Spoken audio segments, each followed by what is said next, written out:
ইতিহাস বলে নিপীড়িত মানুষের পক্ষে অধিকার এবং অবিচার নিয়ে যারা কথা বলেন একসময় তারা পরিচিতি পান নায়ক হিসেবে।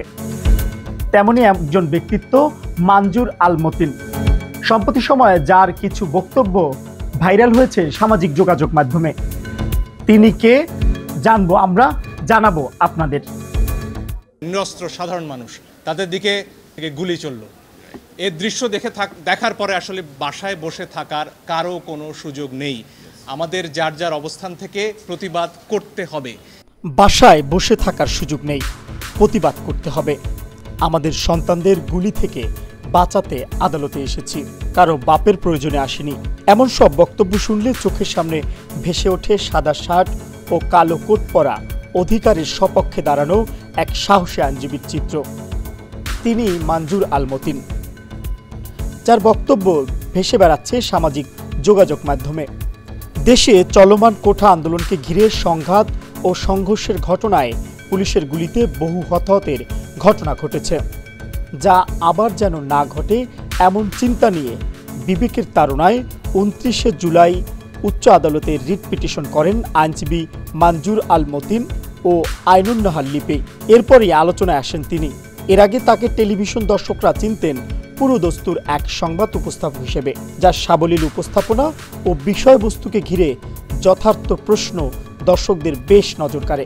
তবে বর্তমানে আইনজীবী হিসেবে তার সাহসী ভূমিকা দেখে মুগ্ধ হয়েছেন প্রতিবাদী মানুষজন। সেদিন সকাল 9:15 যেদিন কালকে আমরা তো এই পিটিশন দায়ের করলাম, লিপিপা বললেন যে বাচ্চারা তো ডাক দিয়েছে রাস্তায় নামার, এদেরকে তো আবার গুলি করবে, আমরা কি কিছু করতে পারি না? এই একটা প্রশ্ন থেকে একজন আইনজীবী হিসেবে দায়বদ্ধতা থেকে আমরা এসেছি। আধা ঘন্টার মধ্যে পিটিশন ড্রাফট করে আমরা বলেছি যেভাবে পারে যে পারে যেন এই গুলিটা থামানোর চেষ্টা করা হয়। আমরা আমাদের সন্তানদের রক্ষা করার জন্য এসেছি, কারো বাপের প্রয়োজনে আমরা এখানে আসিনি। মানজুর আল মতিন, যিনি একাধারে সুপ্রিম কোর্টের আইনজীবী, সিনিয়র সংবাদ উপস্থাপক ও মানবাধিকার কর্মী। মাধ্যমিক ও উচ্চ মাধ্যমিক পড়াশোনা করেছেন ঢাকার রেসিডেন্সিয়াল স্কুল অ্যান্ড মডেল কলেজে। পড়াশোনায় ছিলেন বেশ মেধাবী। কলেজ জীবন শেষ করে আইন বিভাগে ভর্তি হন প্রাচ্যের অক্সফোর্ড খ্যাত ঢাকা বিশ্ববিদ্যালয়ে। তৃতীয় বর্ষে পড়াকালীন সময়ে 2007 সালে সংবাদ পাঠক হিসেবে যুক্ত হন একটি সংবাদ ভিত্তিক টেলিভিশন চ্যানেলে। আর এভাবেই শুরু হয় তার সংবাদ উপস্থাপক হিসেবে ক্যারিয়ার। এরপর তিনি যোগ দেন এনটিভিতে, তারপর গত 1 যুগ ধরে আছেন চ্যানেল 24-এ, দায়িত্ব পালন করছেন সিনিয়র উপস্থাপক হিসেবে। মুক্তবাক অনুষ্ঠানে আপনাদের সবাইকে স্বাগত জানাচ্ছি।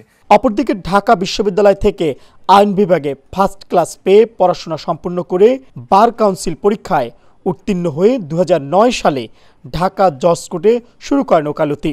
এরপর 2012 সাল থেকে আছেন সুপ্রিম কোর্টের আইনজীবী হিসাবে। কাজ করছেন দেশের অন্যতম শীর্ষ আইনজীবী প্রবীণ নিয়োগের সঙ্গে। শুধু সংবাদ উপস্থাপক ও আইনজীবী নয়, মানবাধিকার কর্মী হিসেবেও কাজ করছেন তিনি। এছাড়াও তিনি ক্লাসিক্যাল যন্ত্রসঙ্গীতেও বেশ পারদর্শী। আমাদের বিভিন্ন বাহিনী, সেনাবাহিনী, পুলিশ বাহিনী, র্যাব, বিজিবি, তাদের সন্তানরা তো বাংলাদেশে রয়েছেন। তাদের সন্তানরা কি এই যে হুমকি প্রত্যেক নাগরিকের বিরুদ্ধে, যে বাসায়ও নিরাপদ নয়, তাদের ক্ষেত্রে কি এই হুমকিটা কার্যকর নয়? তাদের বিবেকেও কি আসলে এই প্রশ্নটা পৌঁছেনি যে পরের বুলেট কি আপনার সন্তানের দিকে যাবে না?